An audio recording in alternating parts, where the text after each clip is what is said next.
Good afternoon, viewers, and welcome to Futsal868 Corner Talks. My name is Geoff Edwards, series moderator and president of the Futsal Association of Trinidad Tobago. Futsal868 Corner Talks is an online meetup series where global sporting professionals share their experiences and perspectives on the fastest growing indoor sport in the world, futsal. In recent sessions, we expanded to discuss topics of social issues and their relation to sport. Our main objective is to sensitize and educate sports stakeholders on the sport of futsal and other pressing local and global issues. Before I continue my introduction, I want to take a moment of silence to recognize a legend in the game, Mr. Diego Maradona. And you may wonder what's going on with my dress code. It's because on Sunday afternoons like these, growing up, it was always a pleasure to see him in Syria, doing what he does best, representing this club, Napoli. And we really are saddened by his loss. And it clearly shows that we must continue to cherish what life is. In the world of sport, innovation and creativity are key drivers with economic engine of 300 billion plus that provides jobs around the world, new opportunities for enjoyment, and for athletes to better their performance. Stephen Tongley said, the current sports industry approach to monetizing its assets relies on an amalgamation of contract rights, intellectual property rights, and a basket of analogous and neighboring rights that are often specific to an event or jurisdiction. Commercialization of sports has become enormous. Marketing through franchising as well as brand building of sportsmen and events has gained gigantic importance. In such a scenario, intellectual property protection is needed as a safeguard. For the people who run the show, it is a multi-billion business, and protecting this business is a strong arm of intellectual property. Today, in episode 34, Futsal868 discusses sport and intellectual property, also known as IP. To join us to explain about this great and important topic in sport is Dr. Justin Koo. He is a lecturer and the Deputy Dean at the Faculty of Law, the University of the West Indies, St. Augustine campus, right here in Trinidad Tobago. I want to say welcome, Justin. Hi, afternoon, Jeff. Thanks for having me. It's totally a pleasure and an honor to have you with us today. Even noting how big sport is and what it means in terms of intellectual property. So first of all, before I even jump into that, I want to speak to Justin Koo, the person. And before we even go there, I want to take a moment to just look at your bio so that other individuals can see who you are. Dr. Justin Koo is the Deputy Dean and Lecturer of the Faculty of Law at the University of the West Indies, St. Augustine. Prior to joining you in 2017, he was a visiting lecturer at King's College London and a teaching fellow at the University College in London. Justin obtained his LLB from the University of Kent in 2011. He then completed his LLM in Intellectual Property Law at King's College in 2012. Following this, he completed his PhD at King's College London in 2016. The thesis comprised the title, The Proper Scope of the Communication to the Public Right in EU Corporate Law. I will stop right there for a moment.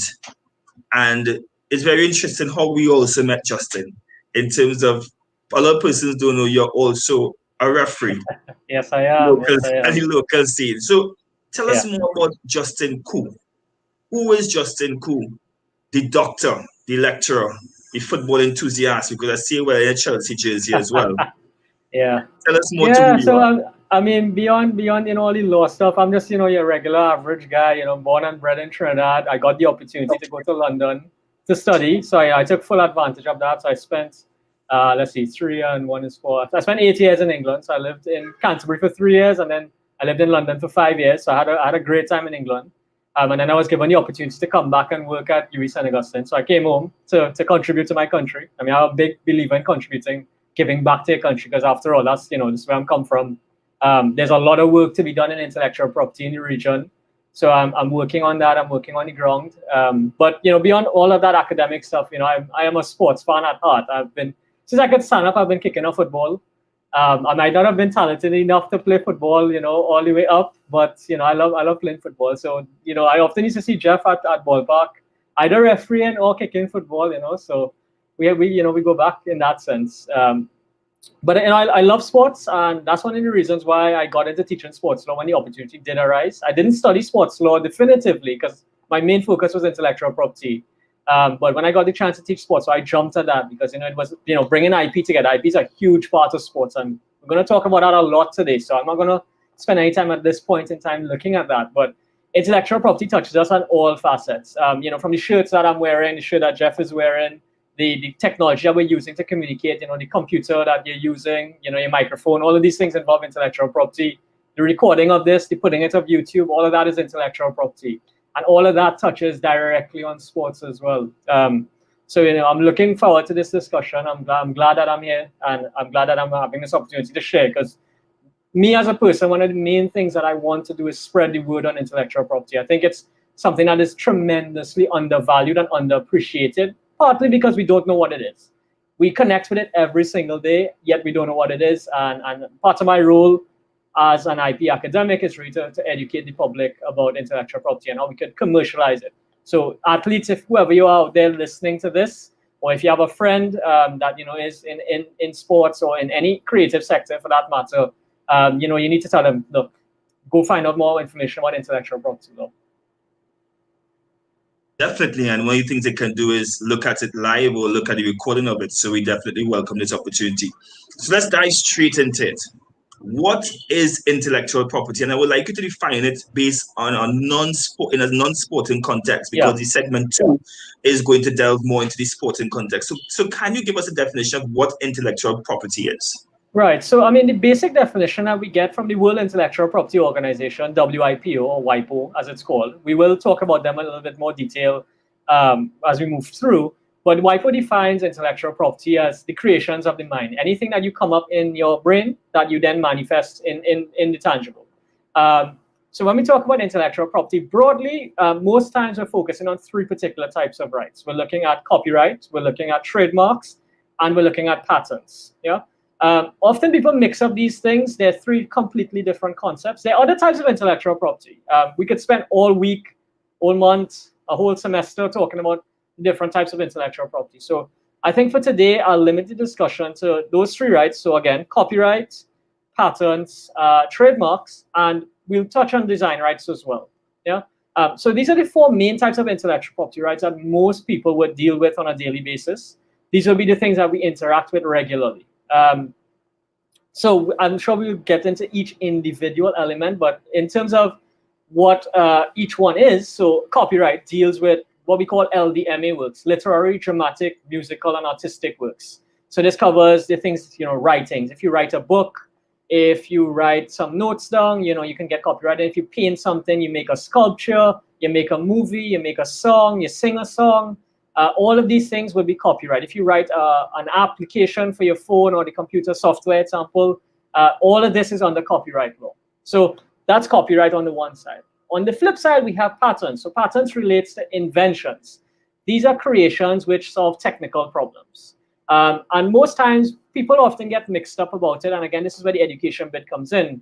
We need to be able to, at least at the end of this session, if nothing else, decipher between what is a copyright, what is a patent, and what is a trademark. So when we talk patents, we're talking inventions. We're talking things to solve problems. So things that you create that is either a product or a process that solves some technical function or technical problem. So, for example, a simple thing like a ballpoint pen that was subject to a patent. The zipper that you use on your trousers or your pants, that's something that is or was rather subject to a patent.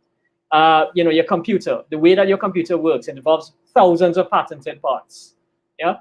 So if you have anything that you've invented at home that you can use to fix or solve some kind of technical issue or problem, you're probably looking at you have possibly something that's patentable. Whereas trademarks, so this is the 3rd option now that we're looking at today. Trademarks are brands, right? So the logos that you engage with, the names of companies or the names that companies trade under. So we're all very familiar with brands that are trademarked: KFC, McDonald's, maybe even your favorite football club. The name might be trademarked. Yeah, your favorite brand of clothing: Nike, Adidas. So trademarks don't have to be words. It can be phrases. So like Nike, just do it. That's a trademarked phrase. McDonald's, I'm loving it. It could be anything like that. Anything that people see and identify a brand by or with, that can be subject to a trademark. Yeah. So when we take all of these three elements together, you get your sort of so-called portfolio of intellectual property rights. And these are the most important aspects of many modern companies. So I just want to talk a little bit about the value of intellectual property. Most recent billionaires have millions of their millions through intellectual property. Think about Mark Zuckerberg with Facebook. Think about all of the recent tech companies that have made millions on the stock market. They're all based heavily, if not solely, on IP, intellectual property. So when persons say, well, I don't really understand what IP is, I don't see the money in IP, that kind of thing, it's because, again, it's just lack of knowledge because intellectual property is not something that we deal with overtly on a day-to-day basis. It's there, you interact with it, but you don't know that you're interacting with it. And part of this session today I really want to get through is that you probably are sitting on a gold mine of intellectual property rights that you may have or that you may create in the future. And just having a little bit of knowledge about it can really help you build that portfolio and commercialize that portfolio going forward. Quite an interesting start to the topic and the discussion, Doc. But some persons might say, what about freedom of expression and access to information versus intellectual property?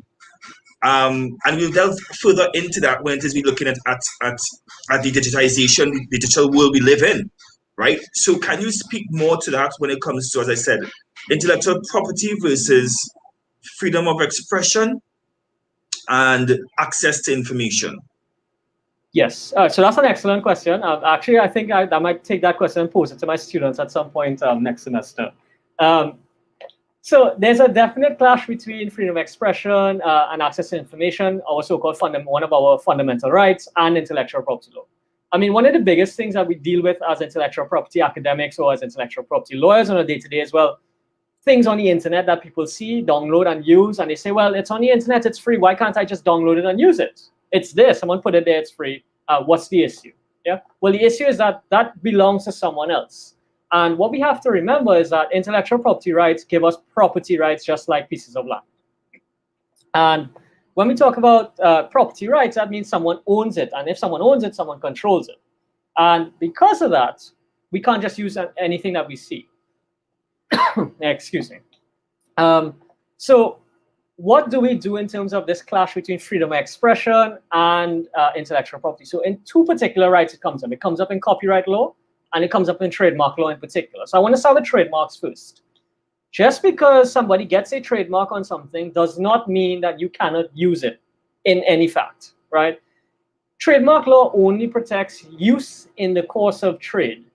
So therefore, where something is trademarked for a particular batch of goods or services, that trademark can only be used by the right holder in relation, or rather exclusively in relation to those goods or services. So what does this mean? If it's not used in the course of trade, it won't constitute trademark infringement. So for example, I'll give you an example. This has been a recent issue with persons who have been trademarking song lyrics or song titles or movie titles. Just because, and I'm going to use an example that has come up recently. So Taylor Swift, right, the artist, everyone knows Taylor Swift. She sang a song called Shake It Off.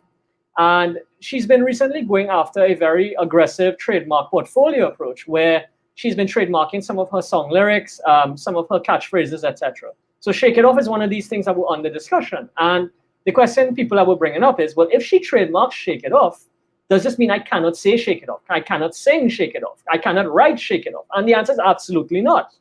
That does not stop you in any way from saying the phrase Shake It Off, from writing it down, from singing it in another song. All it means is that you cannot use the term Shake It Off in relation to the goods or services that she has it trademarked for. So if she trademarked it for T-shirts to make merchandise with the phrase "Shake It Off" on it, that means you can't produce a T-shirt with "Shake It Off" on it. But that doesn't stop you from saying it or singing it, etc. Yeah. So we have to understand that intellectual property rights are not monopoly rights over any and everything. They're very limited rights, which are curtailed in order to respect things like freedom of expression.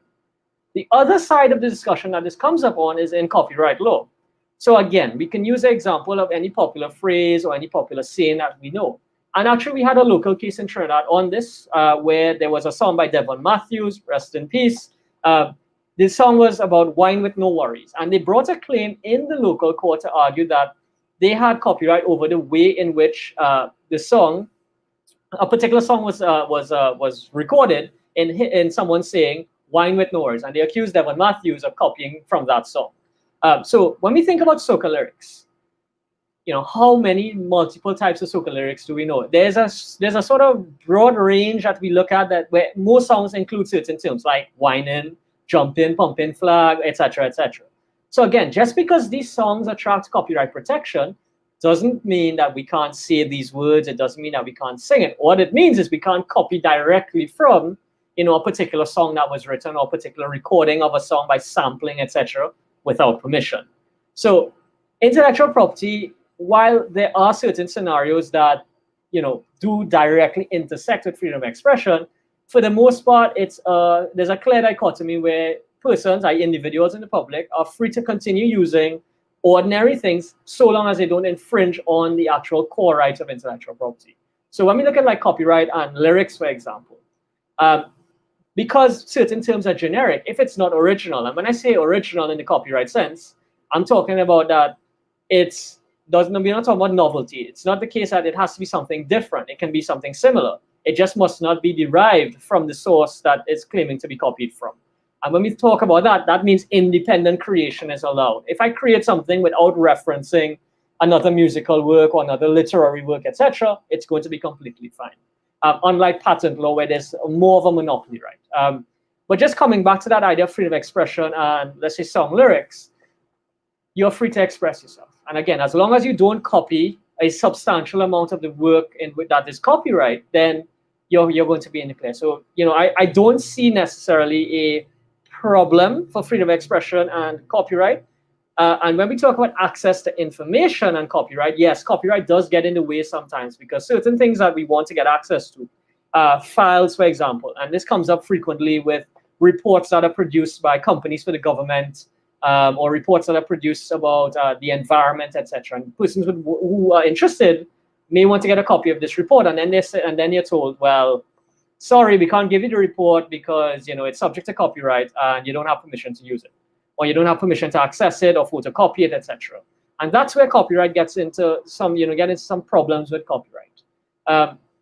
But again, there's no stopping you from reading the work. There's no stopping you from, for example, having a look at it online or something like that if it's available and you're not circumventing any firewalls or pirating or hacking it or anything like that.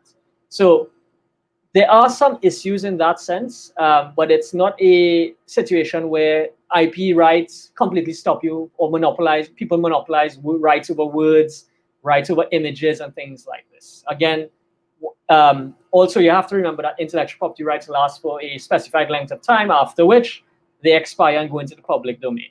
We might have a debate another day about the lengths of these intellectual property rights and that it may be too long or that the rights may be too expansive. That's a different discussion as to saying IP stops persons from accessing works or it stops persons from using things that are functional or things that are necessary, etc. Again, it's in those limited confines. Whilst I was doing a little bit of sports law as well in my studies, I came across this from WIPO that was very interesting in helping me understand intellectual property. And I'm going to put it up on the screen, Doc, and I would like you to take the time to explain to our viewers as regards to, this particular simple illustration and the aspects of intellectual property rights.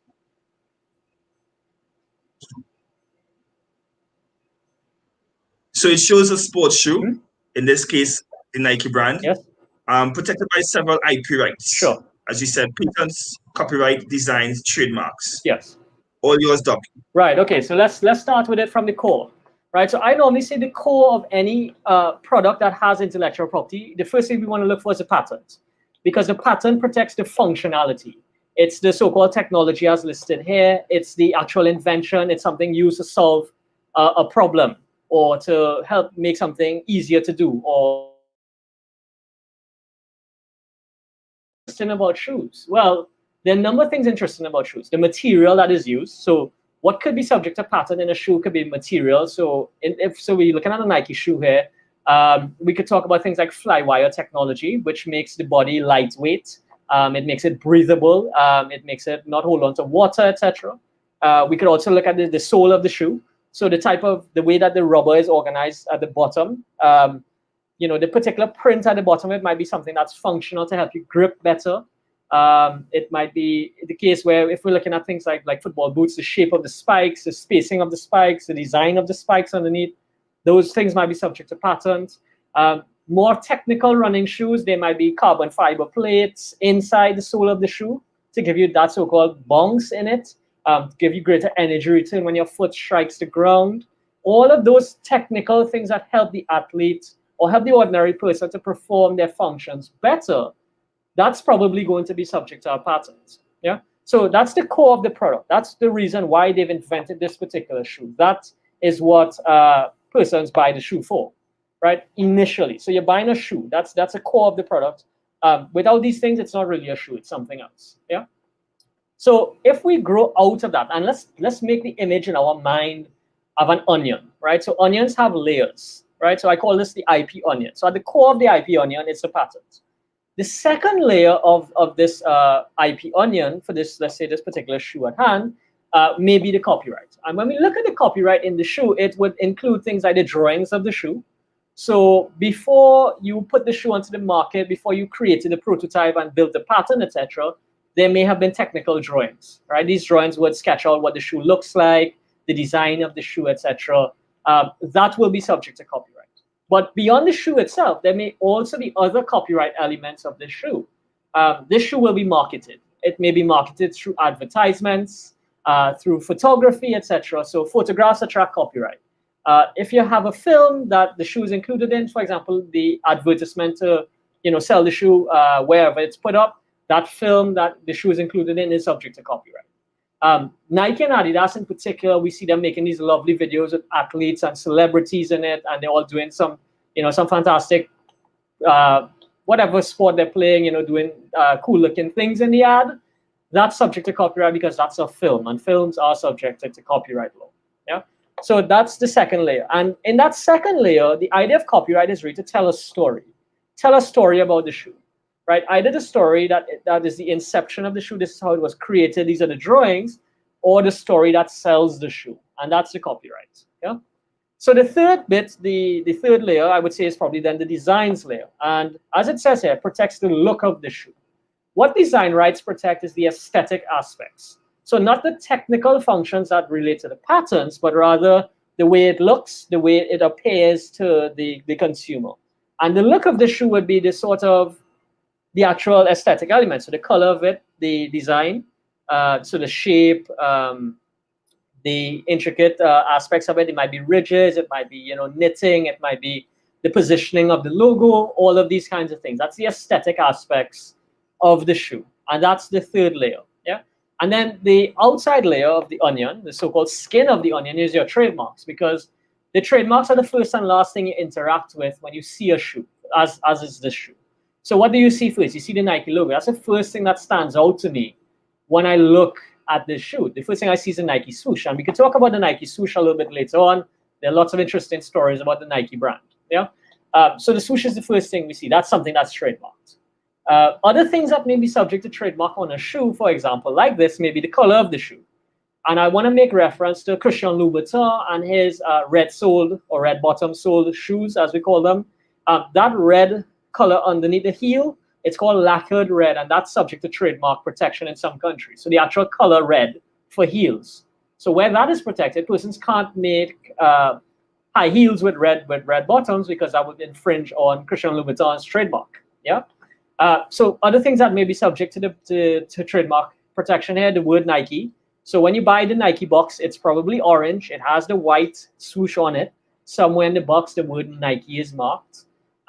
You might also see the Just Do It logo. Slogan, sorry, Just Do It. You might see a combination of Nike and the swoosh put together and the Just Do It slogan, and we call that a composite trademark. So in this one shoe, you have at least 4 types of IP rights and possibly multiple types of copyright patterns, designs, and trademarks in just one shoe. So as you can see, just a simple thing like a shoe product has multiple intellectual property rights, which are all to be commercialized on.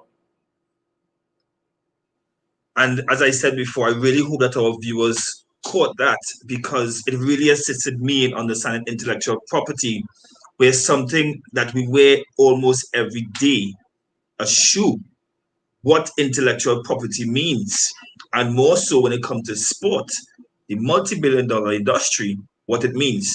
Of note, Nike has over 19,500 patents and patent applications. That has doubled. Its patents have nearly doubled since 2009.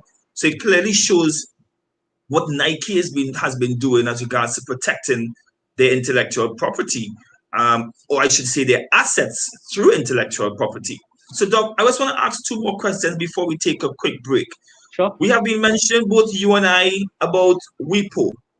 To the audience, can you please define WIPO, and how important is WIPO to the world of intellectual property? Yes, so the World Intellectual Property Organization, they are an international body which deals exclusively with intellectual property rights and laws. So their role is really to spread the word about intellectual property across the globe. And in particular, what they have done, and we've seen this in the region throughout, is really invest in education programs. So they hold conferences and seminars all the time. Last year, I believe there was the sports and the IP segment, which was in the National Auditorium by Central Bank there, I think it was, or in the new government building. I can't remember offhand. It's been a while back. But that was a WIPO session. And they had a bunch of us come in and talk about intellectual property rights and sports. And they do this all the time. They also basically facilitate discussions about IP among governments. So in the region, they played a really critical role in bringing the governments together, and as well as the heads of the intellectual property offices to discuss how to move the region forward in intellectual property. So they do this across the globe. It's not just in the region, they do this across the globe. They're the ones who facilitate discussions on IP by not just having educational aspects, but also furthering the academic discussion on intellectual property law. So they fund universities to do studies, they fund academics to do studies. So for example, there's ongoing research funded by WIPO in the region on collective management organizations. So this issue deals with the entities that collect revenue from music. So there's a lot of ongoing discussion, and we know that's a controversial issue in the region, in particular in Trinidad, where, who do you pay your copyright license to have your FET, etc. So that, WIPO has started a discussion in that particular area in the region. So that's ongoing research. At the Mona campus in Jamaica, they fund an intellectual property LLM for the creative sector. And they bring experts in to teach alongside the experts at Mona campus in the law faculty. And that's an LLM program specifically funded by WIPO that focuses on IP and creatives, right? So they do all of these sorts of things. So they play an integral role. They also facilitate the discussion of lawmaking. In developing copyright laws, that has always been a very controversial discussion at the international level. So WIPO was really set up to facilitate these discussions. And part of the benefit of that is that we have the WIPO Copyright Treaty 1996. There's also the Phonogram and Producers Treaty of 1996, which deals with neighboring rights, something similar to copyright, for example. And this was facilitated through WIPO, bringing all the governments together to discuss IP and making international law, basically. So without WIPO, half these discussions don't happen because of the lack of funding or the lack of political will in some instances, or just the lack, just politics playing a part and not really facilitating a clear-cut discussion. So before we take the first break, Doc, let's come home. So the WIPO is international. Let's come home as regards to Trinidad and Tobago and the Caribbean region. What do we have in Trinidad and Tobago to protect intellectual property rights, or I should say to execute intellectual property rights, and to protect the necessary assets that these IP rights are supposed to do such. What is the equivalent of WIPO in Trinidad and Tobago and the other Caribbean states? Right. Okay. So there's no, I wouldn't say that there's a clear, similar organization. What we do have, however, intellectual property offices. So the intellectual property office is charged with providing information to the public about intellectual property rights and facilitating the registration of the industrial type of intellectual property rights. So we're talking the ones that require registration, which are patents, trademarks, design rights. Copyright does not require registration. So anytime anyone tells you go register a copyright, that only applies in the US. Other than that, copyright registration is voluntary, where there's a voluntary registration system. Trinidad does not have a voluntary registration system. A couple islands in the Caribbean do have voluntary registration. So there's no requirement to register your copyright except in the United States. Other than that, you get protection from the time that you've created the work. And this is what we call copyright subsisting. The minute you create the work, it's registered. But to get back to your question, so we have intellectual property offices, and their tasks are design rights, etc., and the other types of IP, facilitating registrations and liaising with the World Intellectual Property Organization, guiding the government as to the laws that need to be implemented, and putting measures in place, fostering discussions, that sort of thing with the stakeholders, etc. So that is our first segment. I want to say thank you very much, Doc, for really introducing us to what intellectual property is. It's a very heavy topic. It might sound simple. It might sound like, what the hell? Why are we even having this discussion? What does it have to do with sport? When you ask what have to do with the sport, stay tuned. We'll be right back. You're watching Futsal868 Corner Talks with Dr. Justin Koo. We'll be back.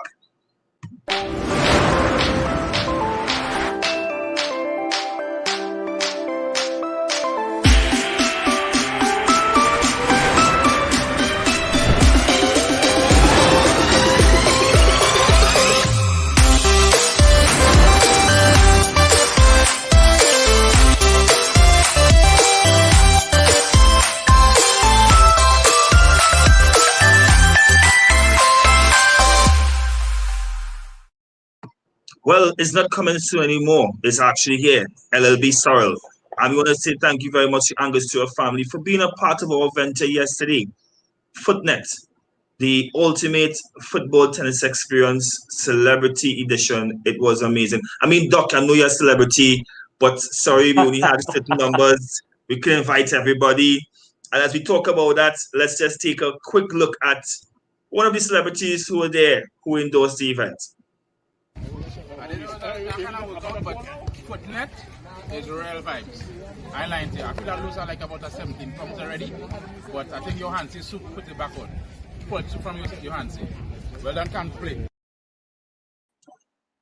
So that was our social influencer, Kevon Kivo Lewis, speaking as regards to Footnet. And we want to say thank you very much for our partners in that venture, which was Canbo Play Foundation.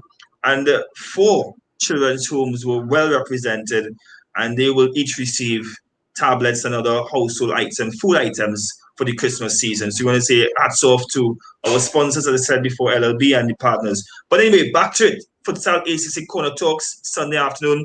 We have Dr. Justin Koo. His time is limited. I have been trying months to get this gentleman on the show. So let me go back to what it is. Segment 2, intellectual property and sports. Doc, how is IP and sport related? And secondly, what is its significance and influence in sport? All right, so I'll be frank. Without intellectual property, there's no professional sport. Without intellectual property, there's no money in sport. That's where the money comes from. We all like to watch football. How do we watch football? Do you go in the savannah and watch football? When last you went to the savannah and watched football, Jeff? Well, I didn't know when last I watched football in Trinidad and Tobago, so that's a whole different story. Right, okay, but all right, so now let me ask you a question. What's the last time you watched a football match? I was watching all the Chelsea game, as a matter of fact. Right, exactly right. So the whole reason that we're able to watch that is because of intellectual property rights. Without IP rights, there's no football to broadcast. So while the idea of playing sport itself does not attract intellectual property rights in itself, the sort of subsequent aspects that are related to sports, like sports broadcasting, etc., involve intellectual property rights. So the critical element of all sports is broadcasting or broadcasting rights. Without the broadcasting rights, there's no money in sports. When we look at the Premier League, when you look at the crazy sums of money that Sky pays for the exclusive rights to broadcast the Premier League, we're talking billions of dollars. I think the last estimate was like they paid something like $4 billion for the next three seasons of Premier League football. That's the kind of money we're talking about. So how do we get money and sports coming together? Well, in the broadcast, when the broadcasters pay the money to the league or the company that runs the league, they then share that money through the league system with the clubs. How they share the money, that's up to them. So that's the first intersection of sports and IP.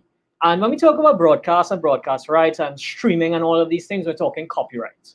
So primarily copyright because there is copyright in the broadcast of a sporting event. And companies pay millions and billions of dollars to be exclusive broadcasters of these things because they can then take that and cut it up and share it and sell it however they feel in their geographic region. So this is why you'd see that certain broadcasts are not made available in certain regions because the rights are exclusive.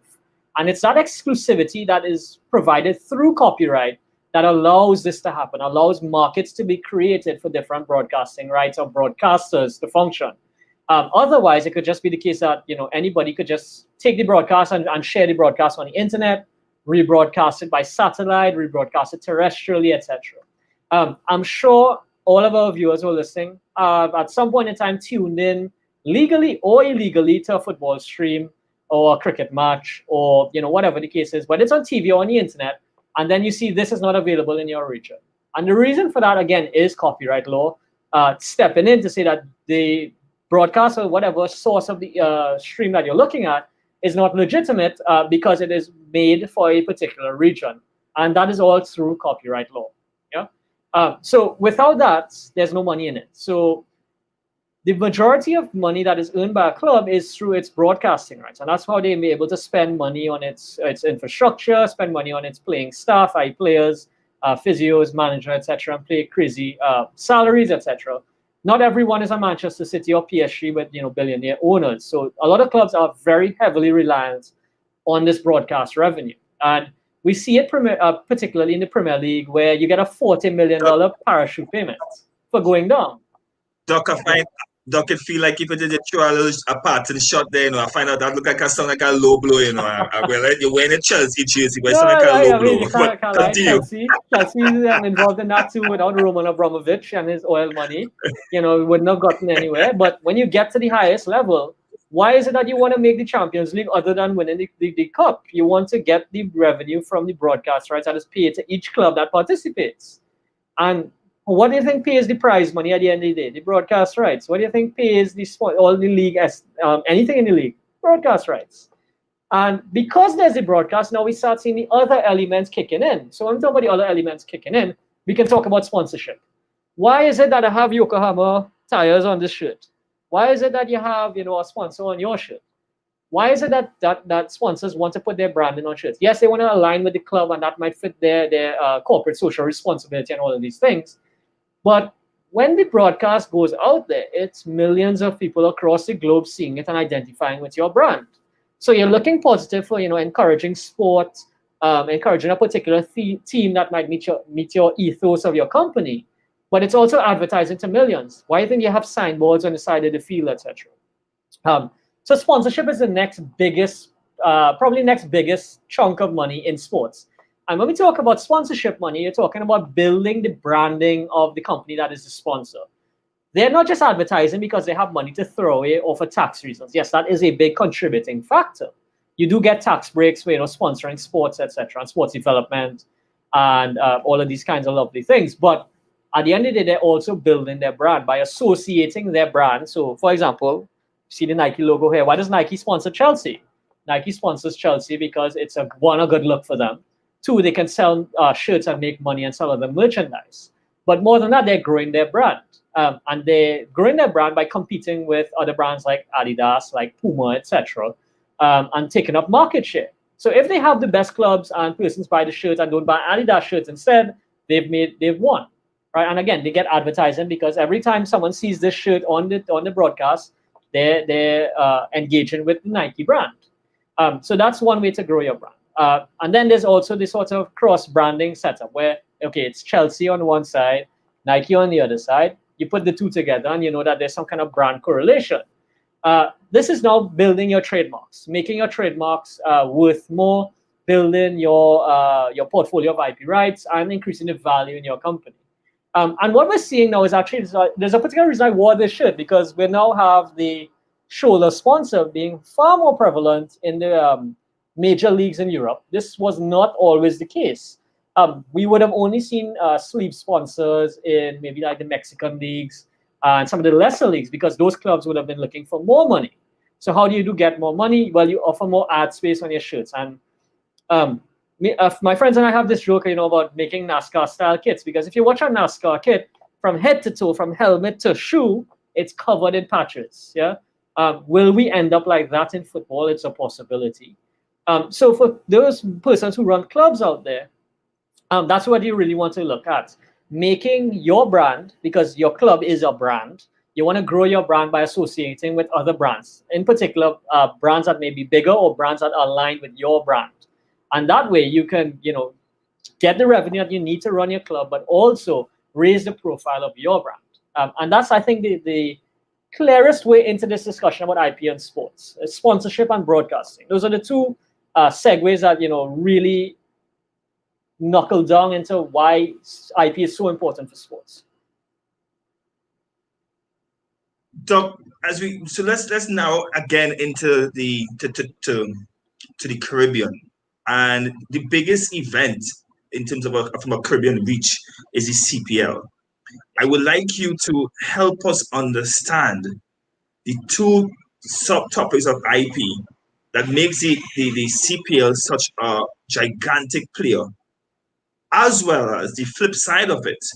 How do you think intellectual property can help other sporting organizations reach their full potential as brands? Yeah, so what we have to start with the idea of the Caribbean Premier League for cricket is that it's an offshoot of the IPL. So there is that connection between the CPL and the IPL, right? And we see this through the franchising of teams in particular. Kolkata Knight Riders in India and the Trinidad Tobago Knight Riders. They're owned by the same person, Shah Rukh Khan. And there are affiliations between the CPL and the IPL. So there's a brand relationship there as it is. So what makes the CPL popular? Well, one thing that makes it popular is the cricket itself, the so-called Calypso cricket. It's very exciting. In the last season, or maybe the last two seasons, a bit unpredictable. The quality of cricket is seriously improving, but it's the type of atmosphere that we sell, and it's the Calypso cricket that really makes the CPL work. So what are the sort of IP elements in the CPL? So again, it's all about the broadcast. So that broadcast of the CPL is made exclusively available to particular broadcasters in different markets and sold for a price. That's where the money is in the CPL. The money is not in any other aspect of the CPL. Without that broadcast, it's not going to make any profit. And I remember again at the sports conference that WIPO put on last year, the exec of the CPL marketing team was there. And they were explaining, that it took a while for the brand to take off. It took a while for them to start turning up profits. I think they recently turned up profits. And again, it's about building your brand. So building the name CPL, getting the broadcast into as many markets as possible, convincing people that the CPL is worth watching. And if you really think about it, the CPL is among the biggest T20 leagues in the world. Right behind the IPL, it's there. We attract a lot of big name players. The quality of the cricket is good. The atmosphere is great. And that's what we sell. We sell our atmosphere. And that's something that we need to capitalize on for all of our sports in the Caribbean and all of our teams. How do we take that carnival calypso style atmosphere and turn it into something tangible, commercialize it? So a simple thing like having the girls in the carnival costumes at the CPL games, instead of regular cheerleaders or whatever. That is something that we can focus on, because there is possibly IP in those carnival costumes that might be subject to copyright. For those who are designing carnival costumes, if you're able to get contracts to design carnival costumes for all the sporting events across the planet. That you're going to make a lot of money because persons are going to look to us to say, well, they do carnival great. We see it in the CPL. Why don't we ask them to design our costumes for our cheerleaders or whatever the case is? So that's one way that you incorporate IP into it, beyond the actual broadcast. Sponsors have been jumping onto the CPL, Sunshine Snacks, for example, and it works both ways. So I'm being honest in this discussion. In the early days of the CPL, they were very, very strict with their sponsors. So if the nut sponsor was Sunshine Snacks, that meant that Jumbo couldn't sell nuts in the Oval, right, to make a Trinidad reference. So any of the other nuts vendors could not sell nuts in the Oval. And a lot of fans were very upset about that. But again, that's intellectual property playing a part. These sponsors that have, brands, not necessarily always trademarked, but most likely trademarked, they've paid money to be exclusive sponsors and to get exclusive advertising space.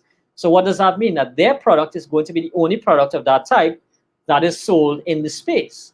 And again, this is something that organizers can look to. If you get exclusive sponsors and guarantee them that, for example, let's say it's a bottled water sponsor. If it is the case that you have X bottled water as the sponsor, and you say, right, I'm not going to allow any other bottled water into the venue, I'm only going to sell X bottled water, then they may pay you more money to sponsor your event because they know they're going to be the exclusive sponsor. They get an exclusive advertising space, they get an exclusive access to a market, and they'll also be able to sell the product. So that means they're going to get revenue on a number of fronts and advertise. Yeah. So it's about exclusivity. And when we think exclusivity, that's really what is at the heart of intellectual property law.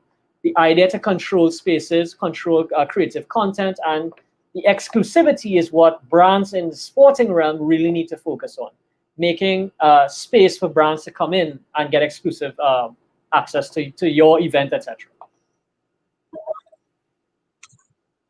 It's very interesting you mentioned exclusivity because in the Caribbean or the Trinidad and Tobago parlance is Gima Blind. Yeah.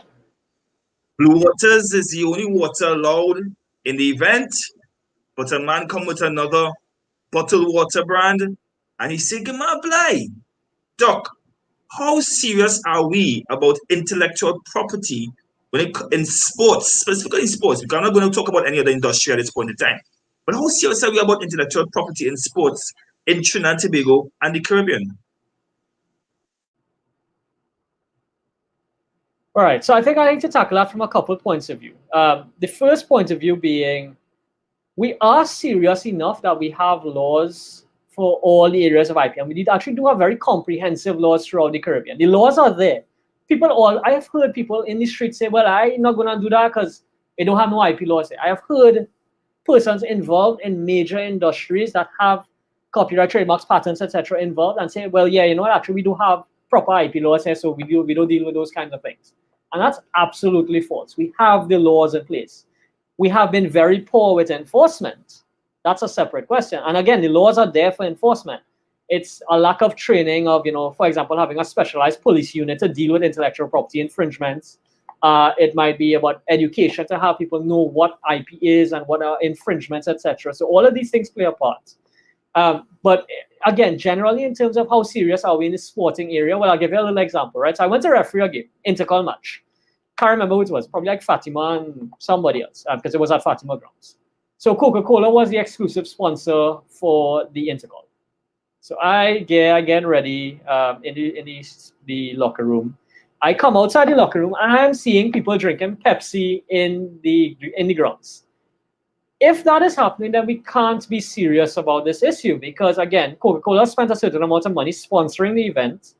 I would expect that they would have negotiated some kind of exclusivity deal with the intercall to be, to sell Coke, set up the execution.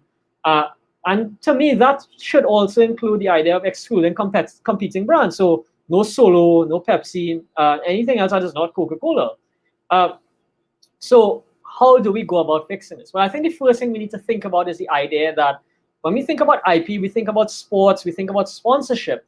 We shouldn't see sponsorship as a goodwill gesture. It's not just, well, here's some money because I feel sorry for your organization. Or here's some money and I'm just giving you money for the sake of a tax break or whatever. We need to start seeing the intersection of sports and IP and branding and sponsorship as a commercial venture. That as one brand working with another brand, this can actually help grow my brand. I'm investing in something. And when we invest in something, we want to get a good bargain. So having a good bargain means, again, focusing on these exclusivity elements to ensure that if I give you this money, I'm going to be the only person or the only brand or the only organization that is able to do whatever it is I'm contracting for. And as I mentioned the word contracting, we need to start with contracts. The reality is that a lot of deals that we do are not subject to contract law. It's just two fellas or two girls or a group of people agreeing to do something together. There's no formal contracting. There's no document in place to declare and dictate what the rules are. And again, that's just part of our culture. But in order to get sports in this area, not just in Trinidad but in the region to grow, we need to get more professional in our setup, which means negotiating, contracting, understanding the IP rights in play, respecting exclusivity, understanding the idea of commercializing your sports rather than looking for handouts. And the reality is that I'm sure that there are corporate entities out there willing to invest, but you have to give them a good product to invest in. And the reality is that a lot of our domestic sporting setups are very unprofessional, or alternatively, just do not have that product at the level that is required to attract investment as opposed to just goodwill sponsorship. And that is something that I've written on and I continue to talk about, because I think there is potential. And I see this from the perspective as a referee, as a sports law academic, as an IP academic, that we have the raw material, that we have the natural talent, we have the infrastructure. It's just how we use it. And I think a really good example of this is the sort of decline of domestic football in Trinidad, looking at the Pro League, the Super League, and the problems that we end up in, year out, because again, we're just in a vicious cycle of that we don't want to change. And to change, we have to make hard decisions. We have to want to do things for the betterment, not just of the sport, but of the country, because sport does contribute to the development of your country. So, Doc, walk me through some of the common mistakes that and I'm going to put myself in that category, because I always said the Futsal Association of Trinidad and Tobago is a full-body member of TTFA. And I cannot be a member in good times only. We have to be a member in bad times as well. So walk us through some of the mistakes that we have been making, even though I'm hearing some of it in your previous sentiments and statements. But please, do walk us through some of the mistakes that we have made, and how do you see us correcting it in a bottom-up approach, meaning from grassroots to elite? Yeah, so I've actually written a paper on this, and just remind me to share it with you, and you could probably share it with anybody else that would like to read it. And the idea was about sort of, building up from the grassroots upward, repairing the infrastructure in Trinidad and Tobago football in particular, using an IP-based model. There's certain elements of that model that people might disagree with because it has an element of gambling involved, but we can talk about that at the back end of this session. I think the core of it is to start thinking about what is the product, what are we selling? Because if we want to, again, we cannot continue to rely on people just giving goodwill funding. We cannot rely on the government. Those pockets are draining rapidly. We cannot rely on corporate entities to give us handout payments. What we have to do is to come up with a product that is very much viable to sell, that people want to invest in. And I think our sports, looking at the CPL as the example, I think that the raw material is there, the raw product is there, but we need to polish it a little bit. I have refereed games in Sandy Grande where I have, no lie, they had like 700 people at that game. It was like a fete in the stands. And it's just a village league game, right? I understand the games at La Hocketa for the Ascension League were very similar. It was like a party. When last have we seen those kind of numbers at the Pro League? Very, very long time. I can't tell you last time I actually went to a Pro League game. Or seen a Pro League game for that matter.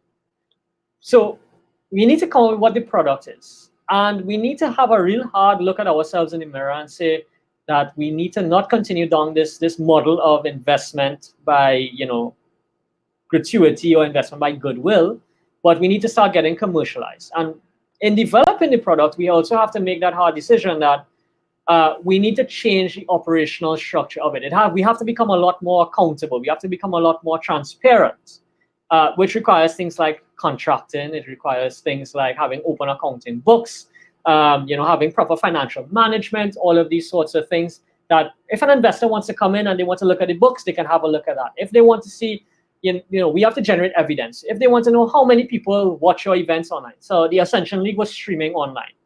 And they said that they got thousands of views. I can't verify those facts, but that is what was reported, I believe, by Wired868.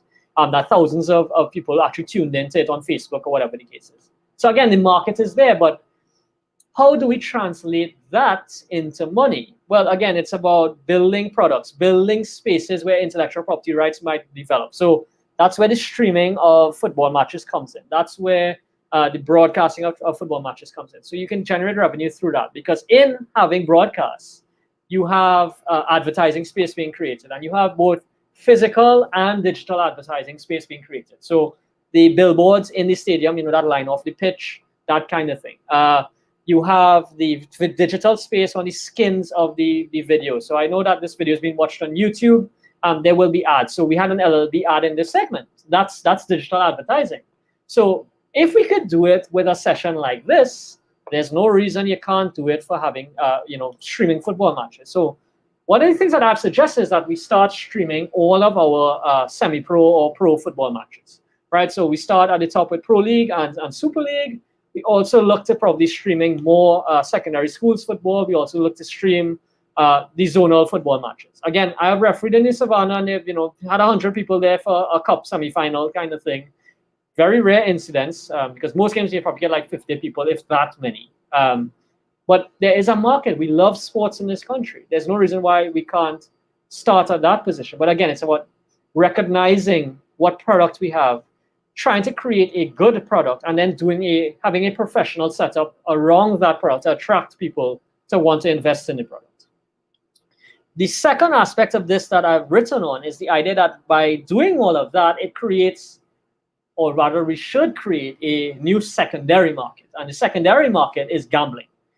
So I know this is a hugely controversial area, but if we are streaming the games, that opens up two things. So one, there could be pay-per-view subscriptions. You can charge persons to watch the game. Alternatively, you sponsor it through, you incentivize to create investment through the sponsorships of advertising. Yeah, so companies pay you money, the league organizer money to advertise their product, and that's where you get money from, right? So persons see the ads in the stadium, on the field, on the digital skin, and you get money for that advertising space. So that's one aspect. As I mentioned before, pay-per-view. People pay, subscribe to watch it.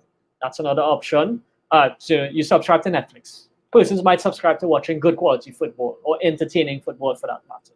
If you know that you're watching football and at halftime, a soccer star going to run out and give a little small performance, people might subscribe to that and watch it, right? We do this for the Super Bowl. Why not do it for Trinidad Tobago? I know we're talking hugely different scales here, but it's the same business setup. It's the same model. It's just that we are on a smaller level and we haven't started understanding how to, commercialize these elements of our sporting industries, right? And then, as I said, the third option is gambling. So if you have the broadcast or the streams up, gambling companies may pay you to take those streams to create new markets to gamble on football, that is playing, or basketball, or any cricket, or any other local sport for that matter, and offer new markets on their gambling websites. Some gambling companies like Bet365, for example, do offer the odd Trinidad game on their gambling website, right? So you might get one a week or something like that, but it's not very popular. The Jamaican and the Bajan football leagues are all on the gambling websites. Yeah. So that's something that we've fallen behind in Trinidad. In terms of that gambling aspect, and I know, again, I'm saying it's controversial, I understand that. That can create revenue because you can get paid by the gambling company for the stream. Alternatively, you can cut a deal to get part of the gambling proceeds, or you could open your own gambling setup. I know gambling is a touchy-feely issue because of our laws on it. But there are, I guess, constructive ways you can go about facilitating gambling, etc. And that's another revenue stream that we have not looked at all. So, this is something that I have written on as a proposal, and I'm looking forward to, maybe having this discussion one day with somebody who could take this somewhere further.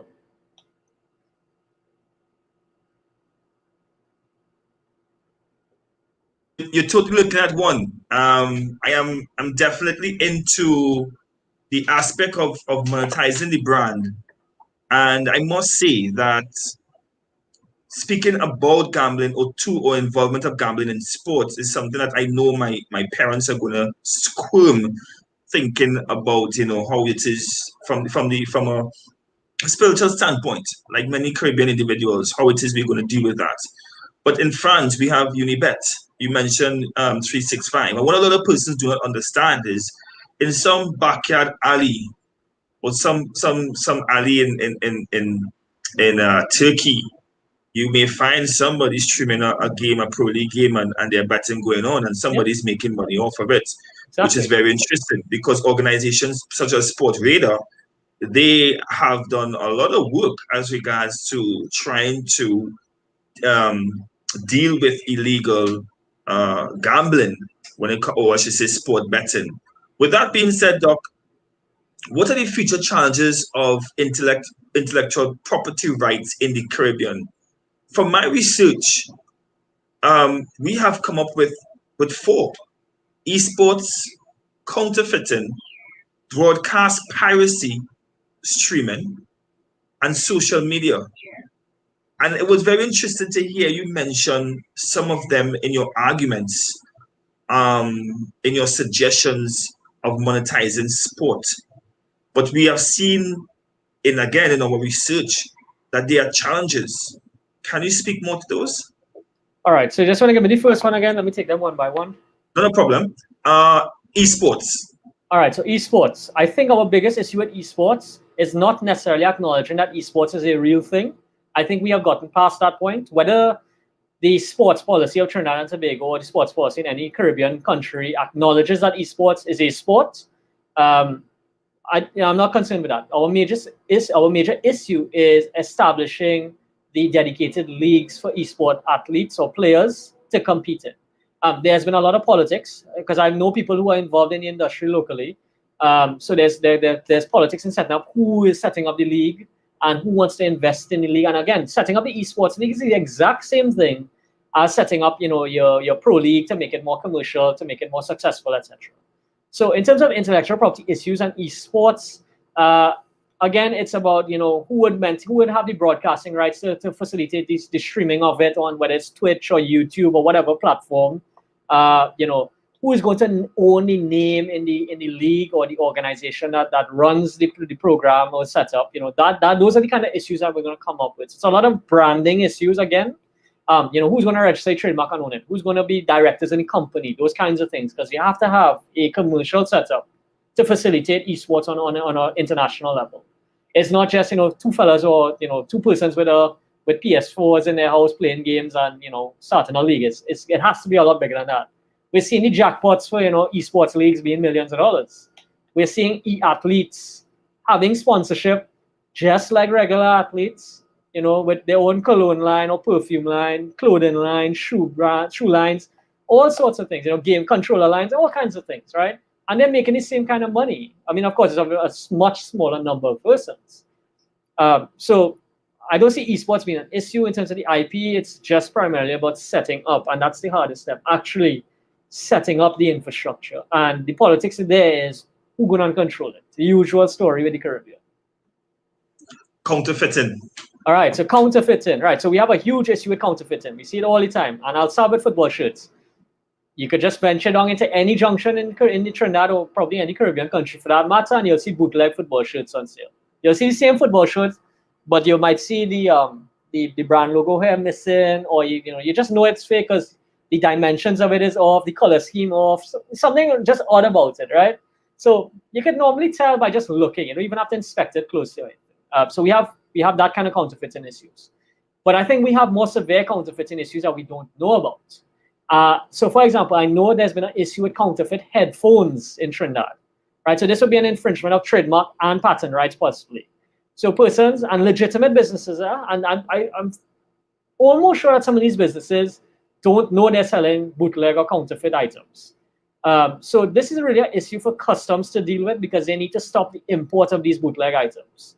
Doc, if I may cut you there, sure. Right? When it comes to counterfeiting, as a consumer, you speak about customs, but as a consumer, can we get legal Are there legal ramifications for someone selling counterfeit to us as a consumer? All right. So in terms of the consumer, I mean, it's hardly likely that you get done for anything as a consumer purchasing counterfeit items. Where you normally get caught is either being an importer of counterfeit items or being a retailer of counterfeit items. So, for example, if you have a panel van full of bootleg football shirts and the brand owners come down here, they can, they can file a claim and they can have your stash of goods seized and destroyed, and then you could be fined, and the proceeds that you would have made could be, transferred to the brand, etc. So, is it only when the brand owners come and make a issue that is when the sellers, retailers can be have legal ramification to their yes. Okay. Yeah, okay. And the issue is here that nobody else can bring the claim for them. Only the right holder has the ability to bring the claim. And again, it would for example, let's say I'm selling bootleg Chelsea shirts, right? Nike or Chelsea could bring a claim for that because they would have intellectual property interest in the shirt being sold. I mean, it would probably be Nike, yeah. And from time to time, we do see the big companies coming down and dealing with intellectual property issues. Microsoft is one that is very, very active in the region. Ever so often, people, computer businesses in particular, get done for software piracy. So they're selling bootleg copies of Microsoft, either Office or the Windows platform. Yeah. So we've had that issue. A few years ago, somebody tried to put on a production of The Lion King dramatic work. And Disney actually filed an injunction and stopped them. The show never happened.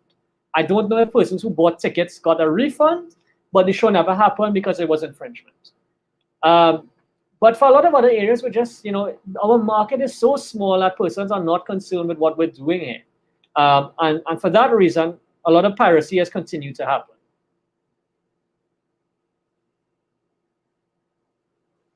Broadcast.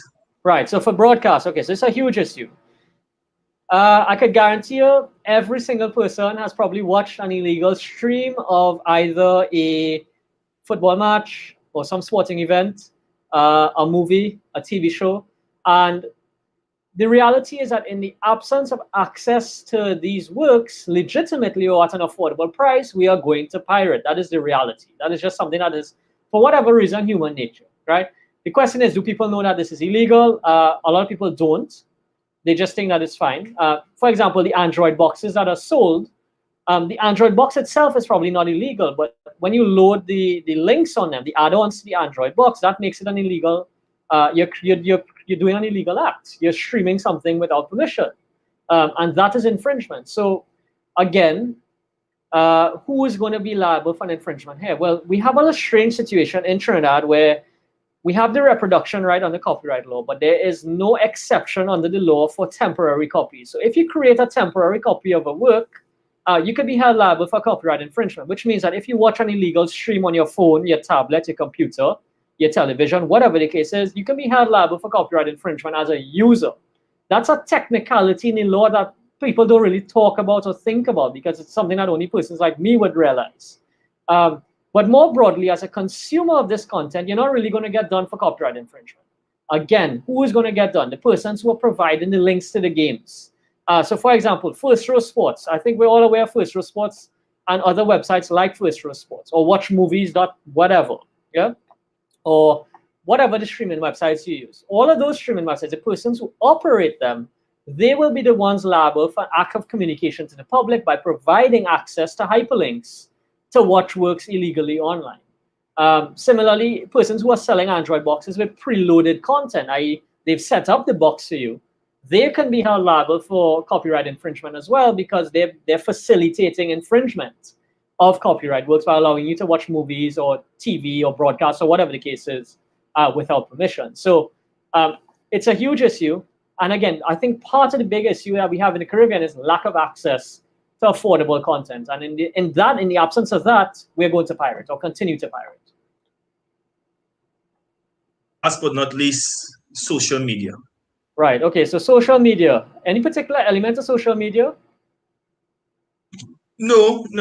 Generally speaking. Right. Okay. So to talk generally about social media, sports, and IP, I think it's important that clubs and organizing bodies have a social media presence, to keep in contact with their market, keep in contact with their consumers. And again, it's about growing the brand and having, put that brand in the consumer's face all the time so they know things are happening. If people know things are happening, they're more likely to come when something, there's a big event or whatever the case is. So while, like, for example, Futsal868, you're doing a great job with the hashtag and the handles, you have media out there, you're having events, it's all in our faces. We're seeing it, we're seeing the growth of the brand. But where's the Pro League? Where's the Super League? Having a Facebook page alone is not enough. Having a Facebook page that you update every 3 months or something, or once a year to send a message, that's not good enough. So as part of the commercialization plan, you need to have social media built in there. That's the way to reach out to the largest number of people and possibly reach out to the target market that you specifically want. So we know that Facebook, Instagram, and Twitter each have a different target market, right? So depending on who you're targeting, you'll use the different social media platforms to reach out to the audience that you want to get to. And in social media, in using social media, that's also involving elements of your IP, because you're going to put your logo. Your logo is copyright. Your logo may be trademarked as well. You're going to have your name there. That's going to be trademarked, right? You're going to have a handle. You could trademark your handle, right? Or your hashtag or whatever. You might use a specific hashtag, which you could get trademarked, possibly. So there are lots of options. And again, we're just not using or understanding the different elements of IP that interact with the day-to-day things that we're doing. And again, in a sporting context, if we want to make the most out of it, we want to grow our brand, grow our sport, you have to start with just understanding what rights you have at the very beginning, which is where we started this whole discussion. Doc, I want to say thank you very much. We're going to take one last break and then come back to you with your closing remarks. For those who are joining us, this is Futsal868 Corner Talks, episode 34. I think I'm losing count because we are growing. And you have with us Dr. Justin Koo, Deputy Dean of the Faculty of Law at the University of the West Indies, St. Augustine campus, right here in Trinidad Tobago. We'll be right back.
Yes, like, follow, and share Futsal868. You can find us on Facebook, YouTube, and Instagram, and learn more as to what we are doing. Our last venture for the year is our Kids Connect, a virtual mental health workshop for, kids, to be held from the 15th to the 18th. Feel free to contact us to get your kids online to learn more about mental health. Doc, it has been an utmost pleasure. Yes. I say thank you very much for joining us. And I hope that in 2021 we can have a follow-up, because I believe that education, as you rightly said, is a key. So I ask you to give us your closing remarks. Yes, thanks, Chef, again for having me. What I want to say is that anyone who is involved either in a sporting context or in a creative context, really look up on, just take some basic time to read, up on intellectual property, and reach out to persons who are involved in the intellectual property fraternity. So reach out to the intellectual property organization, You can reach out to me. I'm on Twitter, etc. If you have issues or you want to discuss something on intellectual property law, I'll add it to the. I guess Jeff, you can put it up the @JustSchool90 on Twitter. So you can always reach out to me there. But educate yourself about IP and really try to understand what you have in your armor, because you might have a lot of IP rights that you don't know about. You might have a lot of things there or ideas that you might want to develop on in the future, and it's just sitting there, and it could be a possible gold mine, right? So don't lose out on the IP. Really need to just educate yourself about IP and start working on using your IP, and think about IP as a viable way of making money.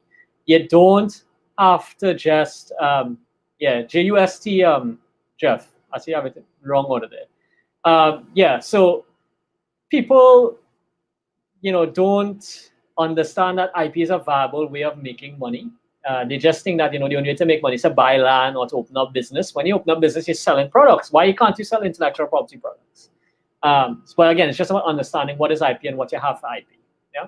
So what I want to close with is the idea that IP is everywhere. It's all around us. It touches us in so many different ways, and many of us don't know that. And it's just really about recognizing that and starting to make the most of our IP portfolios. From the macaroni art on your fridge at home, all the way up to if you wrote a song, you have intellectual property. So make the most out of it.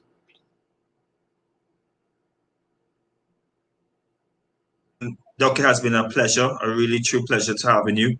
And as again, I'm saying 2021, make some time for your busy schedule to come back on the show, Yes. Futsal868 Corner Talks, and give us some more insightful information when it comes to the topic of intellectual property, which is everything around us, from what we wear to what we do.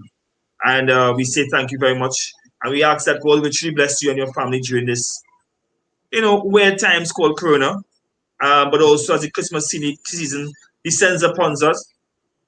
Merry Christmas to you and your family, and wishing you a great 2021 and beyond. Because once we have life, there's hope and opportunity, and we want to say thank you very much for that. So have a good one, Doc. Great. Thanks, Chef. See you soon. Yeah, see you soon. So that was Dr. Justin Koo, the Deputy Dean at the Faculty of Law at the University of West Indies St. Augustine campus. I want to say thank you very much for Doc for passing through on this Sunday evening, taking some time to spend with us on this beautiful Sunday evening. For us yesterday, it was amazing to be able to go out and do something totally different. What did we do? Futsal868, we played football tennis. You may be like, what is football tennis? What are you telling me about? Well, in honor of the deceased, the legend, Diego Maradona, let's take a look. Football tennis. Segundo partido que tenemos en el 10.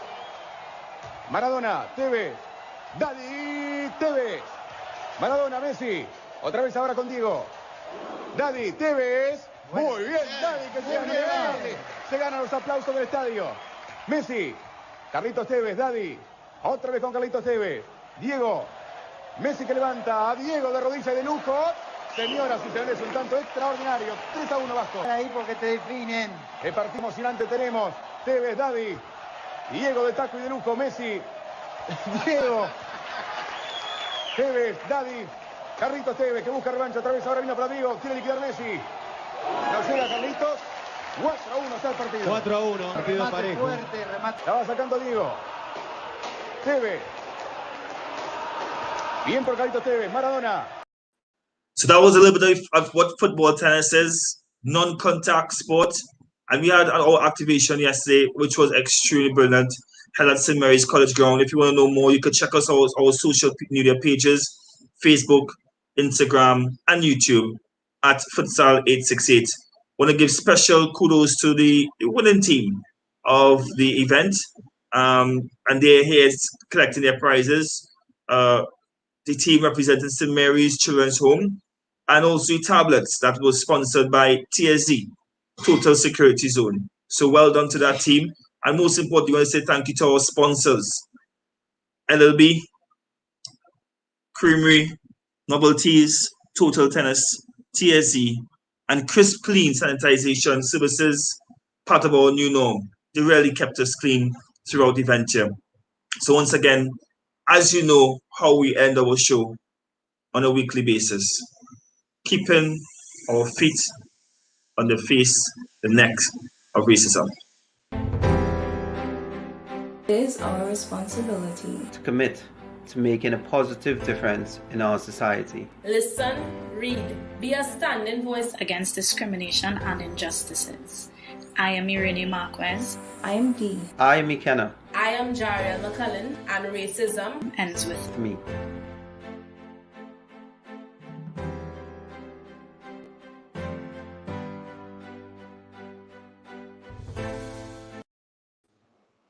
My name is Geoffrey Edwards, President of the Futsal Association of Trinidad Tobago. I want to say thank you very much for joining us on another episode of Futsal 868 Corner Talks. Do have a blessed evening.